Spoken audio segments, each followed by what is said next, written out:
problem, brother. On today's episode of the CLS Experience, we have a very special treat. He's a retired NFL superstar running back and former trailblazing analyst and my personal favorite broadcaster at ESPN. He's an inspirational speaker, head coach, and author of the unbelievable books Brainwashed and Find a Way. He's tough as nails and his mindset is absolutely bulletproof. He's an outstanding father and badass cancer survivor. He's just an overall juggernaut in all facets of life and a terrific human being. Please welcome the iconic Merril Hoge. How you doing, Merril? My brother, it's good to be with that introduction. How to take you everywhere with me. You can introduce me anywhere. And I'm so happy you liked it. And we had some technical difficulties, so we came back in. But I just want to be straight up with you. Like I was saying, like you were. I'm a little young to remember your football playing career, but I grew up and you were my favorite broadcaster on ESPN and stuff. I always thought you were so cool. And I love like when you articulated plays and stuff. Like I'm not a football head coach, but it just made so much sense to me. So I know you do a lot of these as to why. You have my word. This will be a lot of fun. This will be different than the usual. Well, I'm looking forward to it, my good brother, and I sure appreciate that. Made my day no matter what happens from here on out. Thank you so much, brother. Appreciate it. The audience we're really skyrocketing with the downloads, and they love to get an idea of the journey and so forth. Start at the beginning. But before we dive into that, I'd like to have a little fun, and we're going to get a little weird. You ready to get weird, Merril? Let's do it.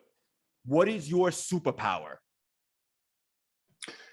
Well, I probably think my superpower is my mind and my spirit. I mean, the combination of that, I think we all have that as our tool. I think it's the most powerful tool you can have as a human being. So trying to exercise both of those and strengthen them has been, I think, one of my most powerful tool. I appreciate that so much. And I got to just be straight up with you. I did a lot of homework coming into this because number one, I'm a huge fan. So I knew a lot about you anyway, but I wanted to be prepared, give you the respect you deserve because preparation breeds confidence. And right now I'm currently I was training for the Chicago Marathon and I had an injury and it was diagnosed as a sprained ligament. And so I know my body wasn't getting any better. So I facilitated an MRI and it turns out there was a tumor on the bottom of my foot. And so I had the surgery last week and now I'm on crutches and I go see the doc on Thursday. God willing, it's not cancer and we go from there. But I know you talk about divine intervention and I couldn't help but think this is not a coincidence that you and I are speaking here today. Like had I not had that injury, I wouldn't have seen the MRI, right? And to see the tumor and so forth. And we'll dive into this a little bit later in the conversation, but I know you had something similar, obviously a lot more serious with the heart condition. So I just love that we're here today chatting. Yeah, well, sometimes, in life when things happen that appear to be bad at that moment, being diagnosed with cancer is obviously bad. Finding a tumor is not good. Obviously, you'll find out the results and I pray for you that it's just a benign thing and it's removed and you move on in life.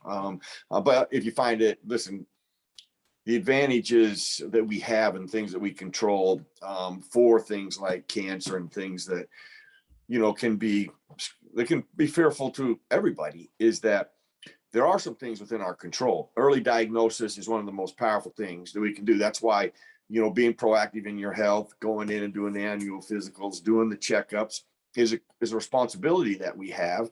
And we should do that.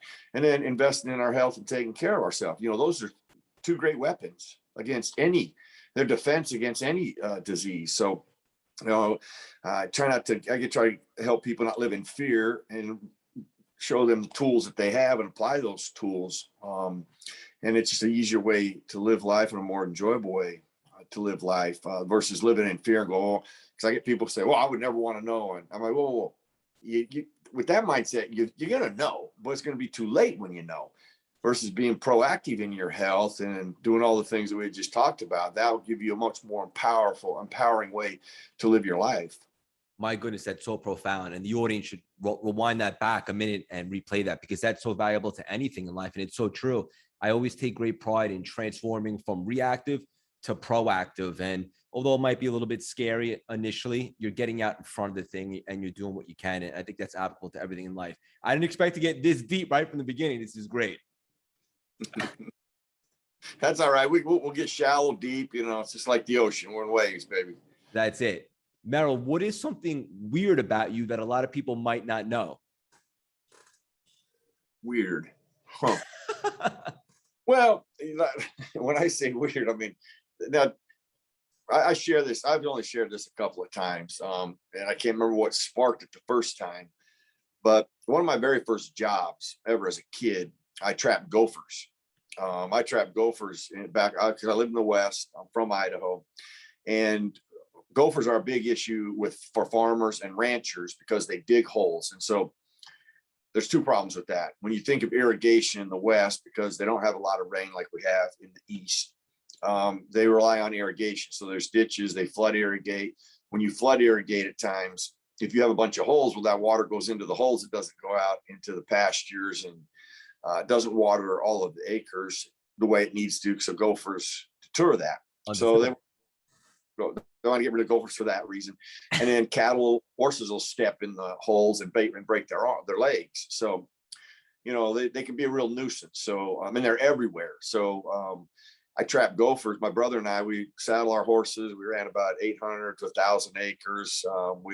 We'd ride horses, and almost like the wild, wild west. We have 50 traps. So basically that's 25 sets, because you have to have 2 traps per gopher, because they dig 2 holes, a real hole and a fake hole, because an intruder would come down. They make them guess which way to go. So we have to have 2 traps. Right. We would, once you get the gopher, you cut its tail off, you put it in a jar, and then you ride your horse down to the local market, and you get $1 a tail. So it was one of my first jobs. I loved that, because we saddle horses. It was like the true wild, wild west. And sometimes when I reflect back on that, I'm like, I can't believe I did that for so many years. I enjoyed it. I loved it so much. I'd like to go back to doing that again now, to be honest with you. I hear that. I love it. Thank you for sharing that. It's definitely something that people probably wouldn't expect.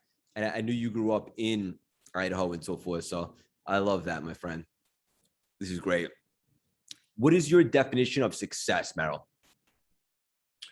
Well, I speak about this, and I think, you know, success is a person that has done their part, you know, at whatever the goal or objective in life, challenge they've had. If you've done your part, if you can look in the mirror and you go, listen, I've done everything possible within the realms of what I had access to. And you looking in the mirror and go, you know what, I did everything possible. I did my part. I just think anybody should have peace with that. You know, Aristotle, it's a quote that I stumbled across when I was a kid, and it's always moved me. I've been passionate about it. But it's, we are what we repeatedly do. Yes. Therefore, not an act, but a habit. Well, if you can stand in front of the mirror and you go, listen, I've done my part. You have peace with that. And wherever the results are, that's excellent, you know, because you can't ask for anything more than your very best. Doesn't mean you're going to be the greatest of all time, maybe. But if it's not, that shouldn't diminish what you have done and the effort that you have exercised towards that goal, that dream, that passion, you know, that circumstance. Does it mean you've accomplished it? No. And is that an excuse or justification? No. It's like, if you've done your part, you should have peace with that. And whatever the results are, those are excellent. This is gold, my friend. The consistent, persistent pursuit about potential. And it's funny because I ask a lot of, you know, juggernauts, and whether it be the entrepreneurial space or athletes or Hollywood, I ask them the same question, and you always get different answers. But for me personally, I agree with you 100%. To just let yourself know that you left it all out there on the field, you know, no pun intended, so to speak. So I appreciate you saying that. You've been through so much. You do so many different things, and you've had different seasons of life, whether it be the football, the broadcasting, what you're up to now, and so forth. At this point right now, Merril, what makes you feel most alive? Really, my speaking platform is probably my Find a Way platform is probably the most thing I'm most passionate about, that I thrive. In fact, I just got back to my office. I was a little late. We were supposed to do this earlier, but scheduling wise, I was a little bit behind. I had a few minutes before I got on here, and a couple had reached out to me about their dad going through cancer. And, you know, obviously a family, the caregiver, we forget about the caregiver because the caregiver has a huge burden. Okay. I've always they always forgotten, number one. And they have this burden that they would like to remove that from the person that they love and they're caring for. And they want to do so much for that person, and they feel hopeless sometimes. So anyway, they reached out. They were concerned about their dad. He was about to endure a bunch of chemotherapy treatment, and just like when I was diagnosed with cancer, my doctor said, Merril, we just can't guarantee what we're going to do is going to work.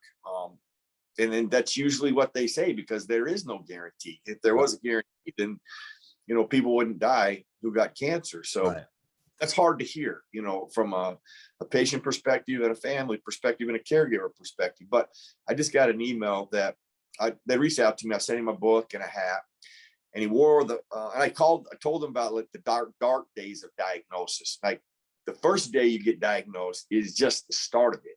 There's all these days that just compound worse. That's why I'm like, it wasn't just one day. It was like day after day. It just got worse and worse. And so he sent me an email and was like confirming like the dark days of diagnosis. We didn't know much about that, but man, you were right. But the bottom line, getting to the point, is his dad won the battle, and he wore his hat every day. I find a way hat I sent him, and he used that mantra and applied it the way he wanted to apply it. It isn't like you do it my way, you do it your way. That you find the way is your way, not my way.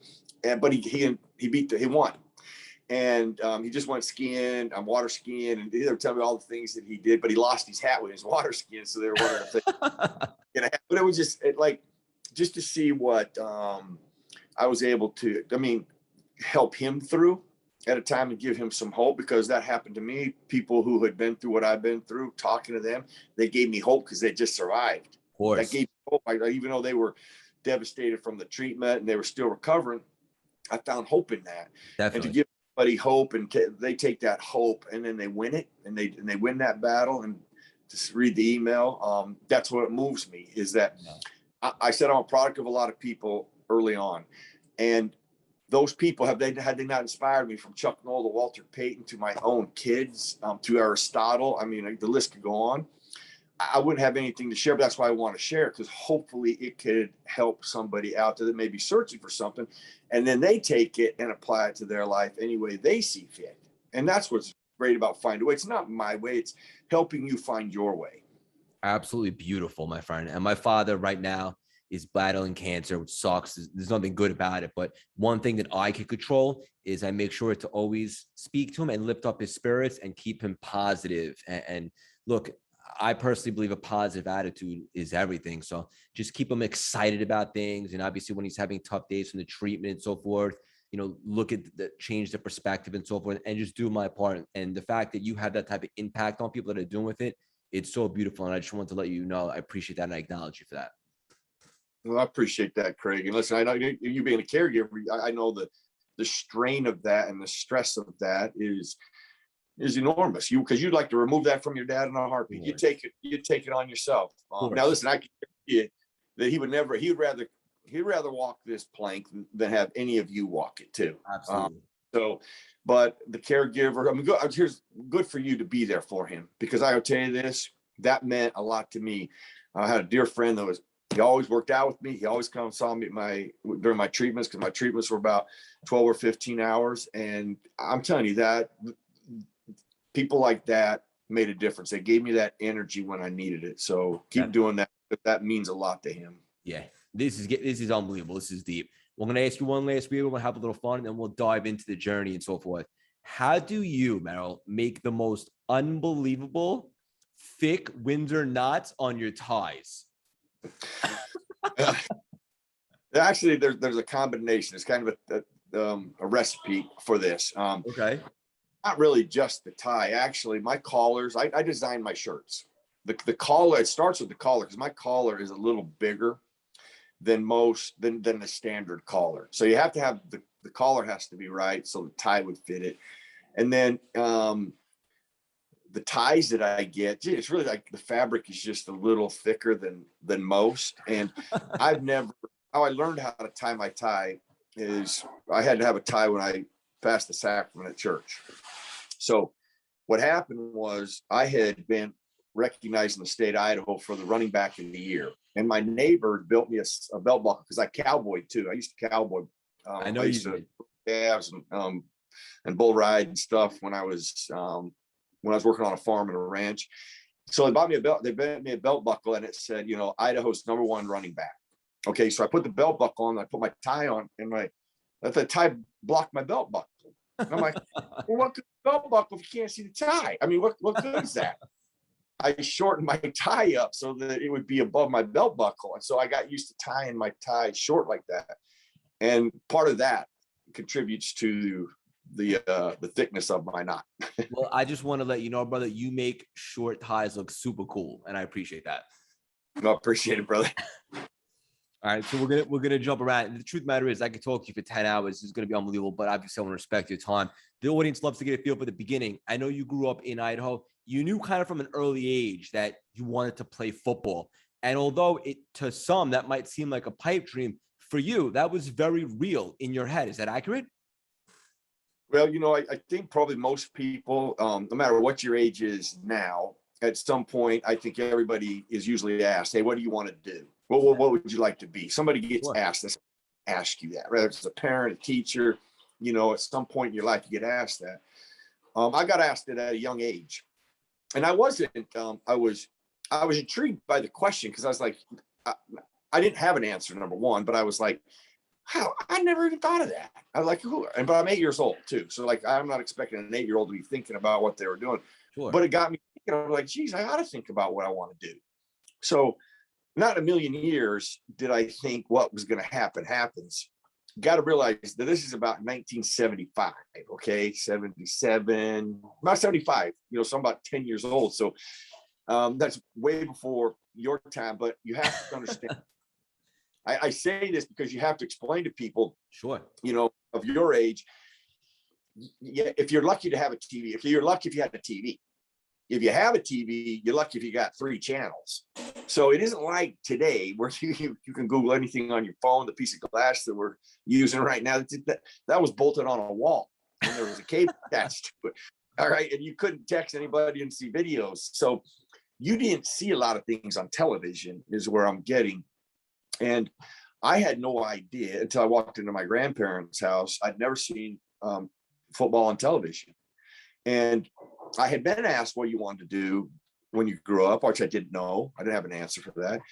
But I walked to my grandparents' house, and there was a game. It was the Green Bay Packers. I don't know who they were playing.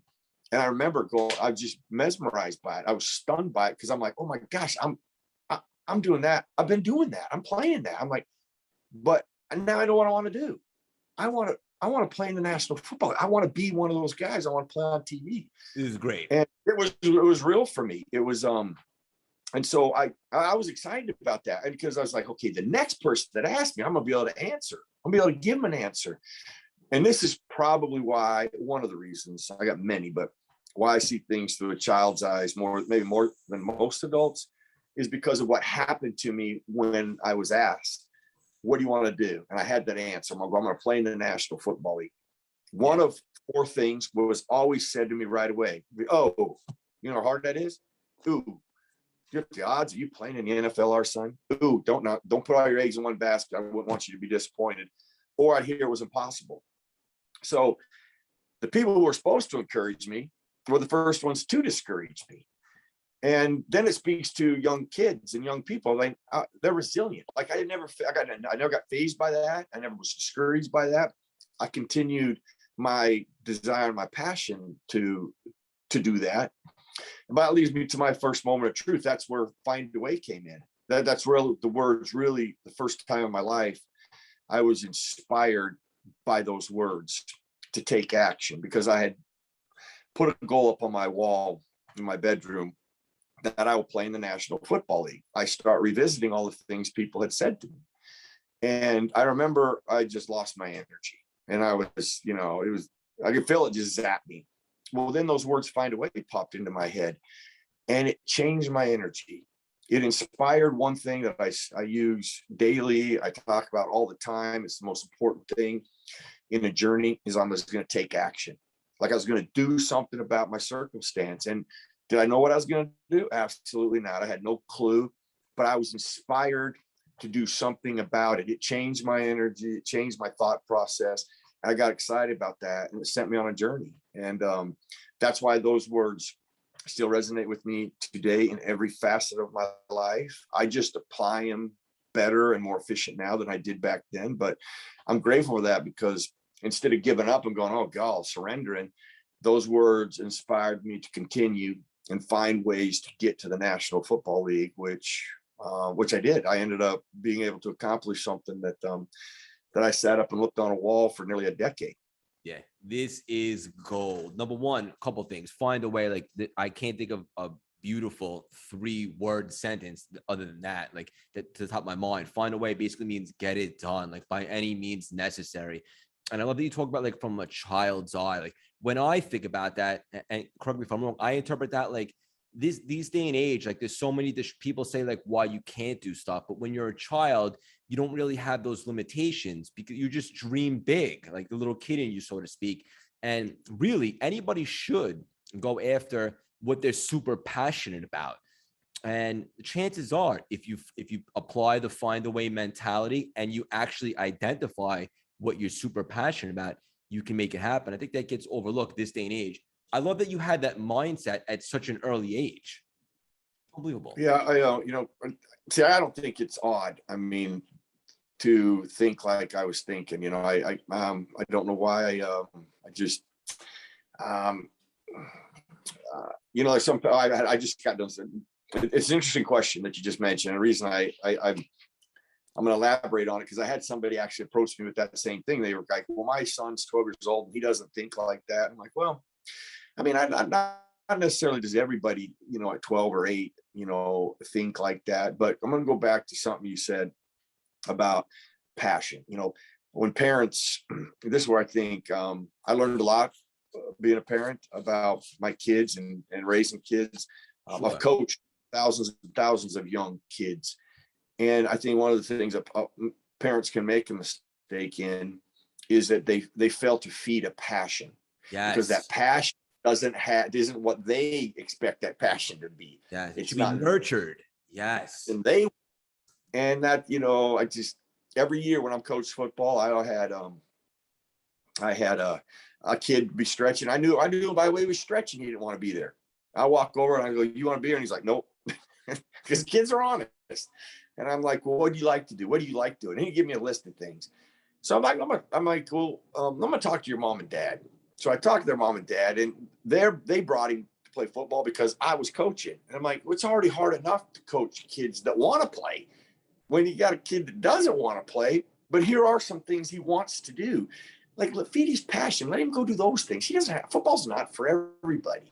It's for millions, but it's not for everybody. So, a parent, if a kid has a passion, man, you should feed that, regardless of if it's your passion or not. And so many times I see parents making that mistake where they force their kids into something that they don't want to do and rob them of something they do want to do.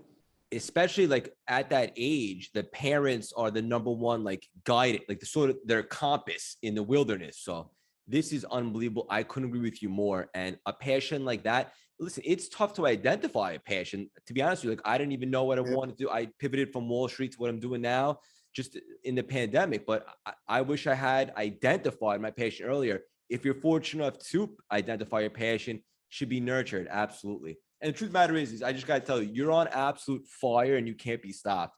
Again, I love to talk about this for 10 hours, but I'm going to be respectful. So we'll jump around a little bit. You end up at Idaho State and then you get drafted to the NFL, correct? Yes, sir.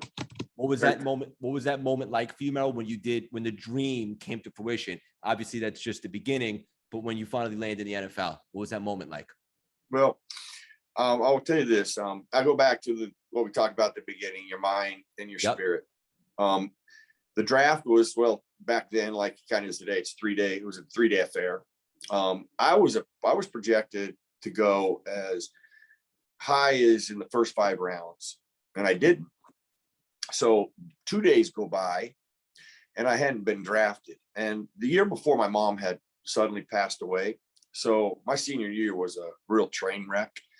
And here's where I'm talking about, I had done my part, I know that I had done everything in my power to try to show that I was good enough to play in the National Football League or get drafted. I went to the combine. I was lied to go to the combine.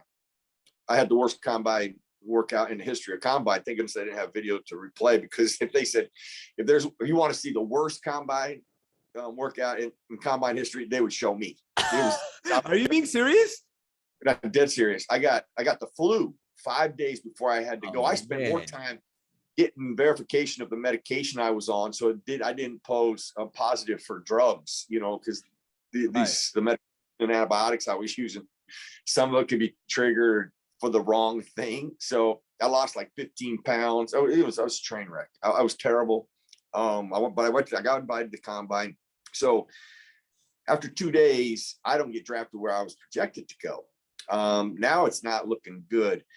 And I remember I went in to my mom and dad's bedroom. I got on my knees on my mom's side of the bed, and I just really had a prayer. And my prayer was this: it wasn't like, "Hey, I want to play in the national, help me play in the National Football League." I was like, "I've done my part." I had peace with that. I knew there's no stone I had not turned over. There's not one thing that I left undone. I had done my part. I had complete peace with that. And that's where I believe you can really exercise faith, because I got on my knees and I basically prayed, if I'm to play in the National Football League, make it a team that needs me. And if it's not, then help me find another direction, some other, where I got to go next, to help me with that. When I got up off my knees, I remember it wasn't I was going to go in the NFL. I had peace though. I had complete peace. It didn't mean I didn't have a peace that, oh, you're going to go to the NFL, somebody's going to draft you. I had none of that. I just had peace. I was good with everything. In fact, I went out and started playing basketball, and my dad said, "Hey, somebody's on the phone for you." I'm not even thinking that it's a team.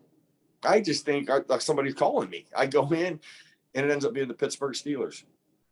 And I just, the scout who had scouted me and came back at Idaho State to work me out, he said, "Hey, Merril," he goes, "you want to be a Pittsburgh Steeler?" And I said, "Yes, sir." And he goes, "Let me tell you this, you can make this team." He goes, "We need players like you.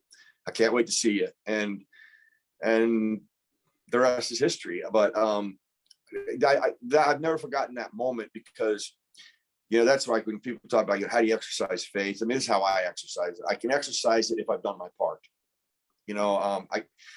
If I haven't done my part, it's hard for me to exercise faith. It's hard for me to ask for something if I haven't done my part. And I don't know that anybody could truly do that with fairness. If you're looking in the mirror and go, "Well, I really haven't done my part. I've done minimum work, but I want maximum results here." And for me, that's always why I've always felt like I do my part. If I do my part, I have peace with that. And wherever the end result is, I'm going to be okay with that. It might be I might eclipse what I set out to do. And if I fell short, it's not because I didn't do my part, and I'll always have peace with it regardless. Brother, I just want to say, just take a second and say I love you. This is unbelievable for the audience. This is so valuable. And we were going to get into faith a little bit later in the conversation, and I carry myself very similar ways to you do. As long as I know I gave it my everything, maybe say a little prayer, whatever the case would be, I find peace in that, because I understand I'm not running the show here, so to speak. I can't control everything. What I can control is my work ethic and my efforts, so forth. And I first of all, I don't think I'm the first person to tell you an unbelievable storyteller, but that story is great. And for anyone really going through anything, give it everything you got, find a way, and then be at peace with that, and kind of trade the expectation for appreciation. And I love the story. So here you are, you're a Pittsburgh Steeler. And then who was the coach at that time? Chuck Noll. Yes, one of the great coaches. He's considered one of the great. I mean, not even just from my perspective. I working at ESPN for over 20 years. I got to know everybody in the National Football League, all organizations, owners, coaches, and unsolicited. When you would talk about some of the three greatest coaches kind of in NFL history, the footers, kind of the footers of this league. Three guys pop up all the time: George Halas, Paul Brown, and Chuck Noll. Chuck Noll. And those three are often talked about as the footers now some people will say, well, what about Vince Lombardi? Vince Lombardi is obviously great. There's no question about that. But when you talk about footers throughout this league that really solidified it, those are the three guys that are popped up almost consistently. Yeah. How cool is that you played for Chuck Noll? And again, because preparation breeds confidence, I was listening to a story you told where I think you guys were in practice and he said something to you and you knew right there, he wouldn't tell me to stop the play if everything was going good. So I must have done something that I need to improve upon. Do you remember what I'm talking about? Yeah, well, it was actually probably one of that actually changed my career. Yes. It took me, it ends up being a challenge at the end of the day, what ends up happening. And that's actually what good leaders do. Absolutely. And they challenge you. And why do they challenge you? Why does a leader want to challenge you? Because they want to know how you're going to react before I put you in the fire. That's what practice is for. And Chuck was great at challenging people. Now, some people get offended by that. People get angry by that. They feel like they're being picked on.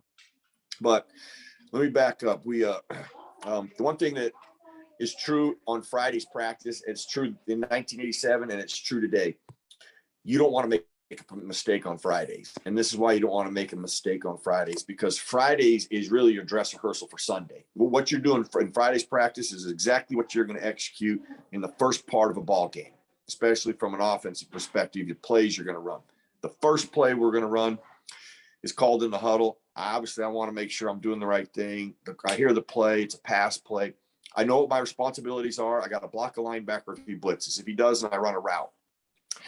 I also hope the quarterback will throw the ball to me if everything works out well, right?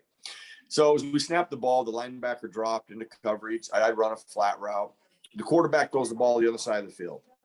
Wide receiver's running with the ball. Whistle blows.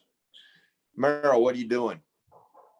I've been in Pittsburgh 4 months. I don't know everything, but I do know one thing. I've never seen Chuck Noll stop a play and ask somebody what they're doing if they're doing it right. So, I tell you, I took inventory of where that linebacker was, because I was like, shoot, if I missed that guy, that ain't good. I mean, that's a bad deal. I mean, I might not see opening day, because I've seen people get cut in practice and go away in the white van. And I never saw them again. I never wanted to be taken away in the white van. And so I located the linebacker. He was in coverage. He hadn't blitzed. I'd run the right route. I've done it thousands of times. But the ball was on the other side of the field. And so my response to him was, I was like, nothing. He said, that's the problem. He said, I didn't keep you on this team, Merril, to be a common football player.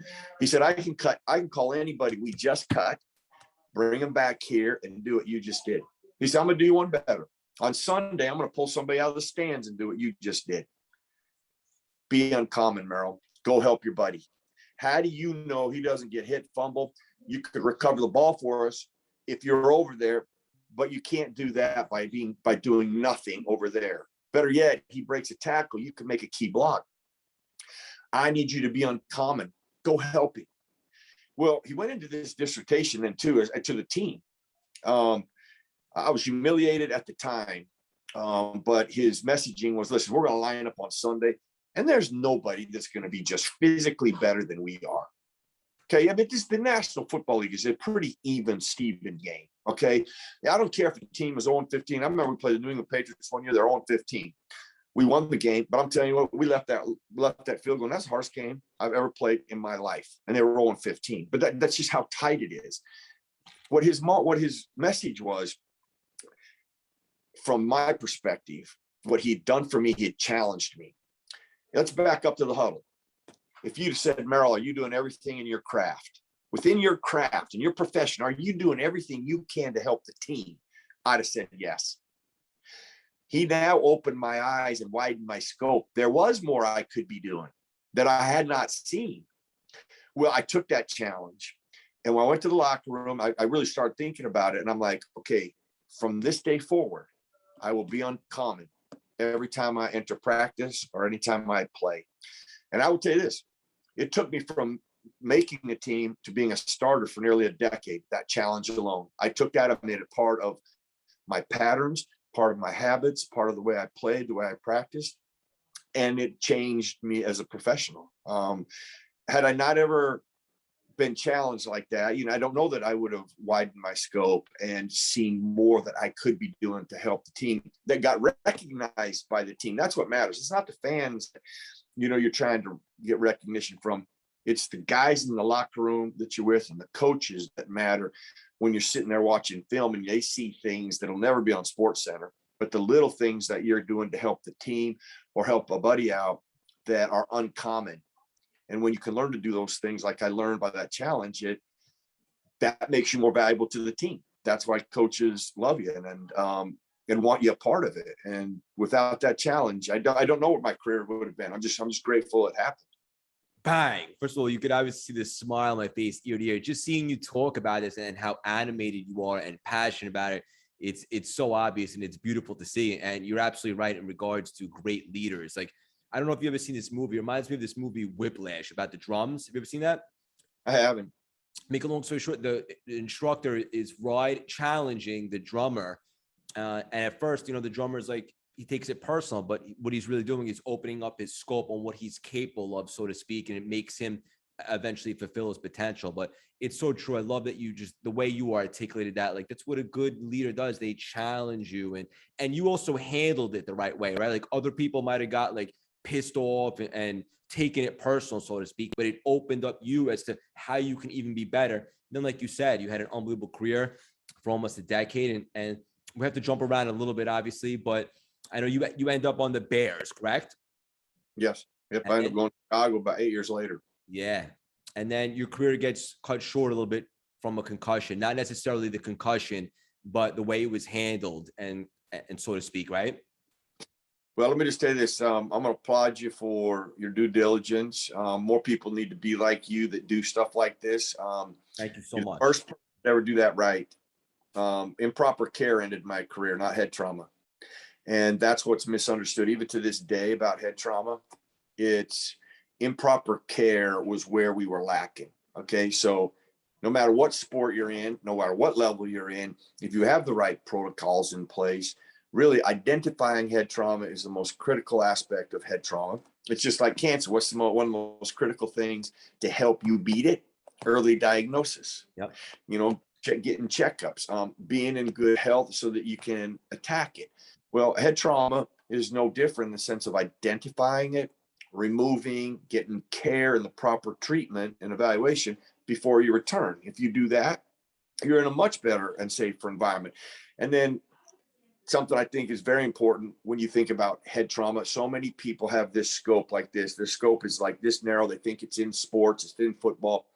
The leading cause of head trauma in the entire country is tripping and falling. The most dangerous environment where more accidents and tripping and falling happens more than anywhere is the home. So the parents that are like, well, I don't want my kids to play contact sports and I don't want them to have head trauma. Okay, I wouldn't be worrying about contact sports and head trauma as far as having some type of an accident. Your own home, shower, stairs, backyard.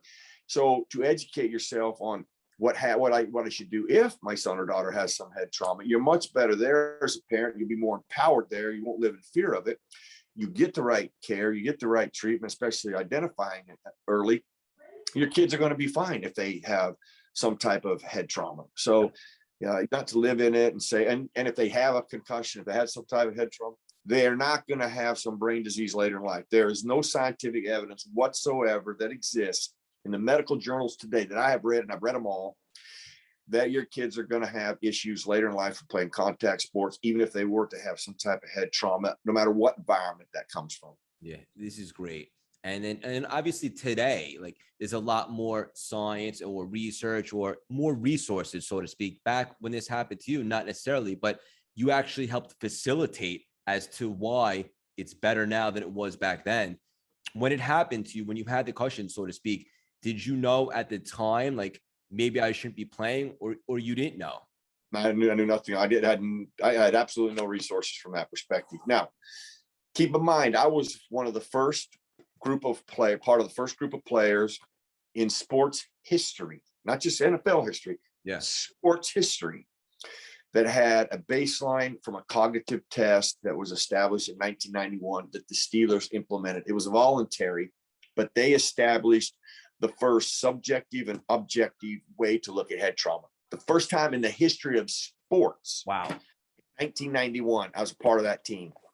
Now, when I go to Chicago, this just tells you the disconnect, kind of what was going on with head trauma and care for it and advancement. The Steelers had a neurologist on staff, Joe Maroon. They hired him. Okay. Anybody had somebody head trauma, a specialist saw him. In Chicago, they didn't have that. They didn't have baseline testing. They didn't have cognitive testing. They didn't have a neurologist on staff. A family practitioner saw me. When I had the concussion that was the real severe, the first one that was so severe on a Monday night game, I get cleared 5 days later to return to practice by answering one question over the phone. So now, this is 1994. Okay, we are not where we are today in 2021. Okay. But when you think of the archaicness to be cleared over the phone in 1994, that is still absurd. I mean, we had better knowledge and understanding in 94 to get cleared over the phone. So insane. They weren't up to speed like the Steelers were. And so when people always say, oh, the NFL had hit all this stuff. No, it didn't. Yeah, I can tell you this. First of all, if you said it was hiding a bunch of stuff, then prove it to me. Show me what they were hiding. Show me what documentation existed before 1991, because the Steelers were the first ones to ever implement some type of protocol for head trauma. So show me what the NFL had before 1991. You will not find any evidence of that. What they failed to do is just make it mandatory across the league to have these protocols in place quicker. That's where they made their mistake. They failed to do that quick enough.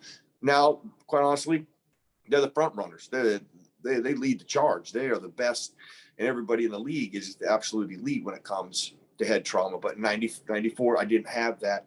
So I got returned to play when I did have symptoms. I had an awful headache.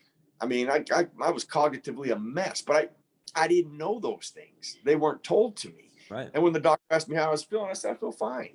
I mean, I'm not going to say I got a headache. I mean, it wouldn't even have come across my head. Didn't even think about that. I felt like I could play, and I didn't. And, had I been in Pittsburgh, I would have done that cognitive test again. Okay. I wouldn't have done well on that cognitive test. Joe Maroon, the neurologist, wouldn't have asked me about having a headache. There would have been a series of things. So unfortunately, that was the case in Chicago. But you know what? I mean, people want me to blast Chicago. I'm not going to blast Chicago, okay? They learned from that. They become one of the first teams in NFL history to make cognitive testing mandatory. So they changed and learned what happened to me. And that's we can ask when we've made mistakes. That's why I've tried to be, proactive in this and helping parents and people understand about head trauma, is that let's make the environments for our kids better and safer than we had it. Yeah. Okay, if we do that, then we're doing our part. Okay, spreading doom and gloom and fear that shouldn't be spread, that is actually incorrect when you think about what's being done in contact sports with the fear of head trauma. And the misinformation that is shared on that end is deplorable and harmful. What it's done, it's scared people and misinformed them. But I tell people all the time, it's easier to fool people than convince them they've been fooled. A lot of people believe that. They fall victim to that. And they completely ignore where the leading cause of head trauma is, which is in your home. And they're probably letting their kids ride their bikes without a helmet, which is a greater risk of head trauma and death there. Unless you have a helmet on. So being misinformed, you can make some foolish mistakes down the road. And I've done my part in being educated and informed of all the science, what exists, what protocols should be in place. And right now, I can tell you this, I'll conclude with this. If you have protocols in place, which almost all sports do, if not, I wouldn't let my kids play if they're not a part of whatever sport they're in. If they're in play and all the things that with the equipment and instruction that exists today, sports, it's the safest environment in the history of sports. If there's a time for your kids to play, it would be right now, not back when we played. 100%. Yeah. And I'm sure there's a lot of people that are very grateful for the steps that you took, including your book, Brainwash to Speak, because you helped facilitate awareness so that we can get to a place where we are now, like you just said, where there's never been more information, so to speak, on how to handle this stuff. So I want to acknowledge you for that as well. I know after the NFL career ended, there's a lot of people that when something they've been working towards their whole life ends, they have a little bit of an identity crisis. And I know it's no secret, you battle depression and anxiety, I think you said. And, there comes a time, especially I can relate to this too. Like if you're in a transition period and you lack purpose, it's the worst. And when you have purpose, there's nothing better. What was that transition period like before you ended up at ESPN?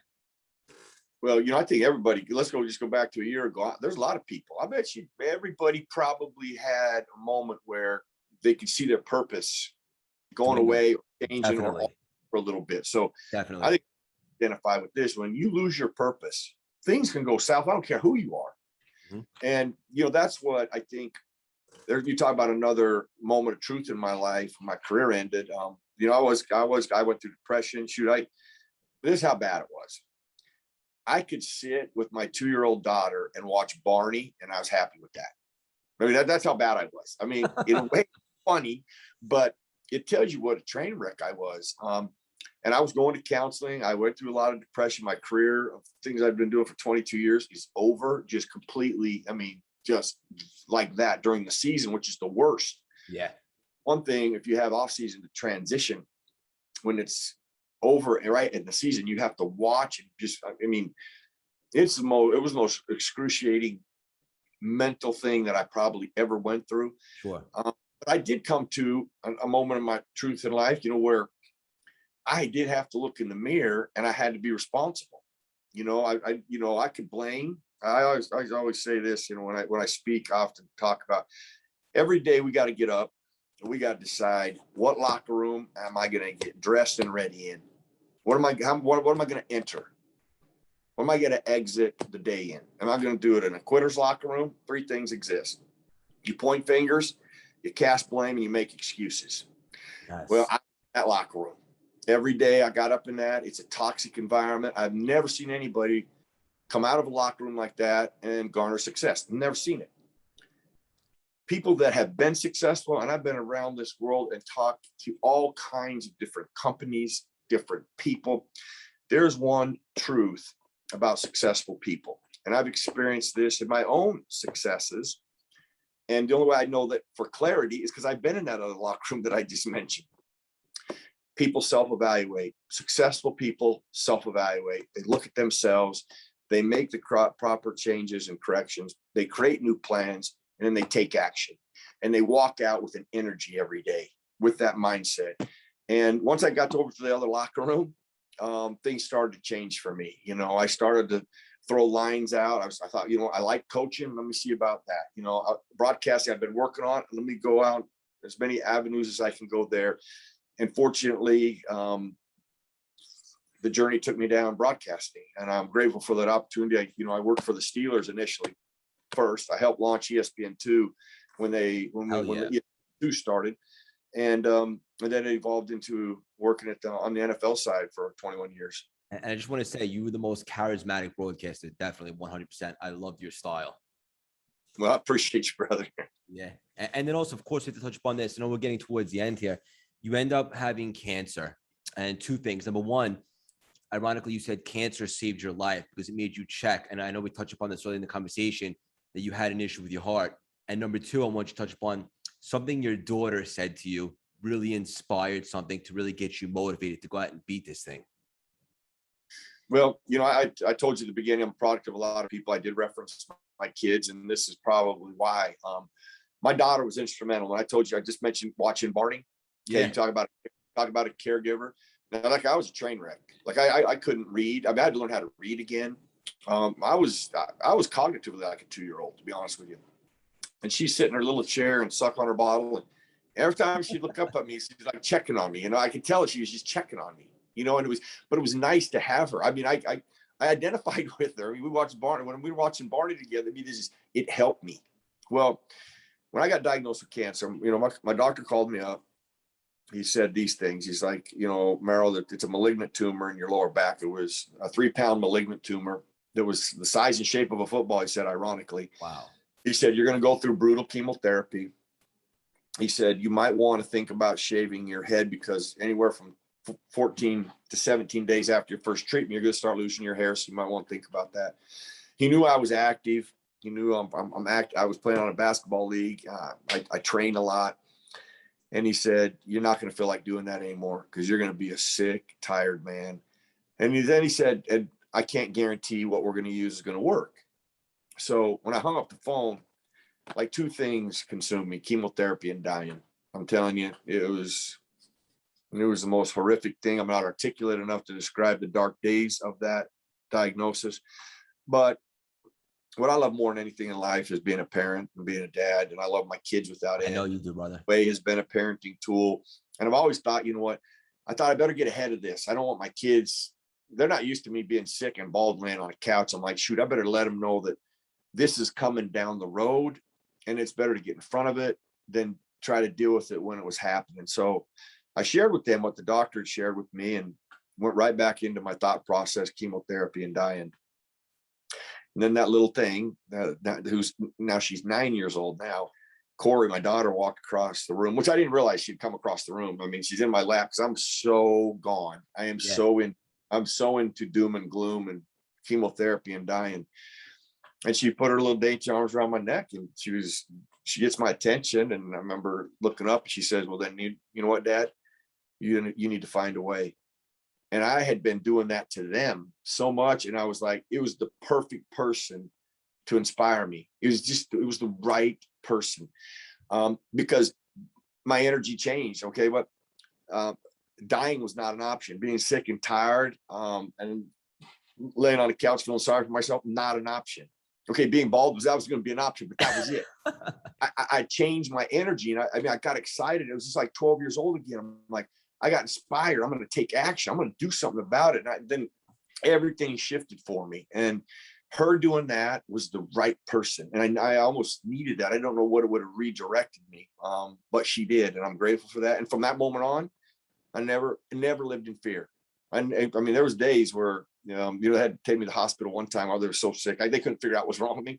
I had moments like that, but I was never in fear. I was going to lose that battle. I never doubted it for a second. So when I get done with 5 years of really treatment, testing, and follow-ups, and I'm about to get cleared, they're going to find me cured. Well, the exams come back, I'm cured. The Dr. Marks goes, but they noticed that your aorta is a little enlarged. You might want to have that looked at. So my first response was, what's your aorta? I don't even know the aorta. I'm sure I would have said the same thing. I've heard aorta, but I go, what is that? I go, I know it's in your heart, but what is that? He's like, well, that's your heart muscle. Well, first thing I'm thinking is like, well, of course mine's bigger. I've been training my whole life. Of course, yeah, whatever. Well, I go to the doctor. They want me to follow up for a couple of years, which I did. It doesn't change any. So really, they think everything's just fine. I move on. 10 years later, you talk about, here's what the value too of when you invest in your health, like your body, and your gut will tell you things. I would do this, the days I would train with high intensity, I started thinking, man, if I had a heart attack in my gym, I mean, shoot, my kids were gone. I'm like, they might not find me for a month down here. And I'm like, well, I'm just thinking, why would I think like that? I'm like, you know what? I'm gonna go get a stress test. I want to validate my health, because I'm into that too. Like, I want to do tests to see where I am health-wise. Sure. Called my doctor up. He said, well, why do you want to do that? And I go, I hadn't had one in 5 years. He goes, that's a good idea. He goes, let's look at your aorta. I was like, oh, I forgot about that. So I do a stress test with an echocardio right after, which is the only way to really look specifically at that aorta. Long story short, it was at emergency levels as far as the size of it. I still put it off a couple of months, but there's a long story to that too, which I don't want to bore people with. But when you're told that you have to have open heart surgery to fix it, yeah. Because I said, well, how do you fix that? And they're like, well, open heart surgery. Scary. I had cancer, and there's a doom and gloom and a darkness with that. And then there's a fear too with open heart surgery. And there's a little difference with open heart surgery, because the second you go in, I mean, it could be final. Cancer, I knew I had a battle and I had some time.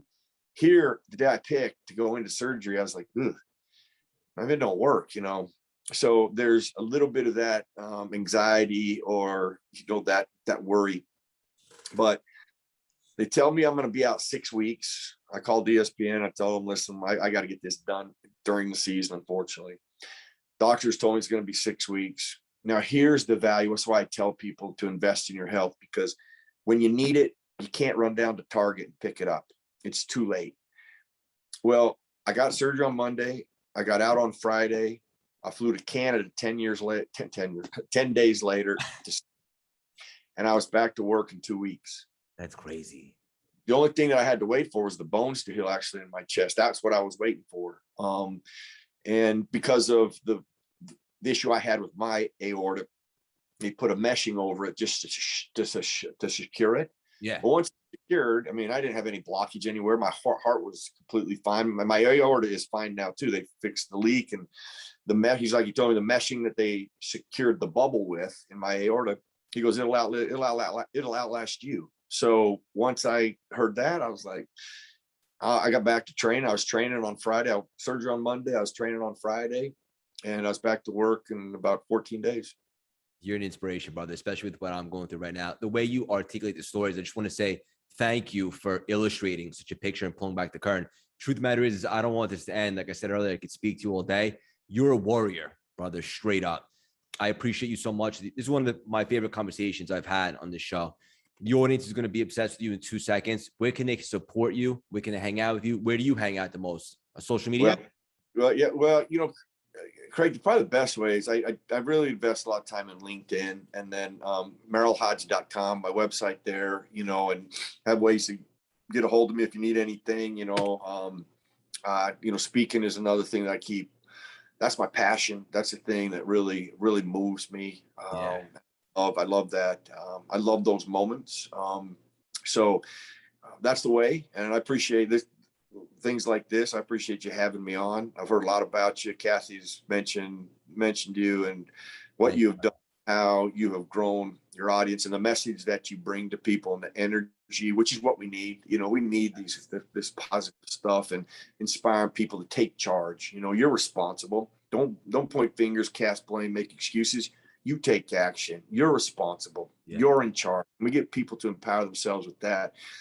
Helping one another. I tell you, football is the greatest team sport I've ever played, but life's the greatest team game.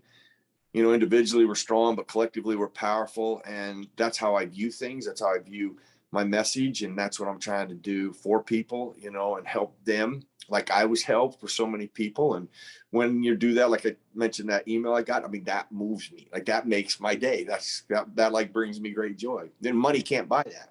100%. This is great, brother. I'm such a fan. This was so much fun. For the audience listening, should you check out what Merril has going on? Absolutely. Especially his book, Find a Way. And for the big entrepreneurs out there, get him ASAP as a speaker. This was great, brother. I just want to say, Merril, you are the definition of resilience, grit, and heart, from following your dreams of playing in the NFL, pivoting to ESPN, and becoming the face of football broadcasting, and overcoming cancer and open heart surgery.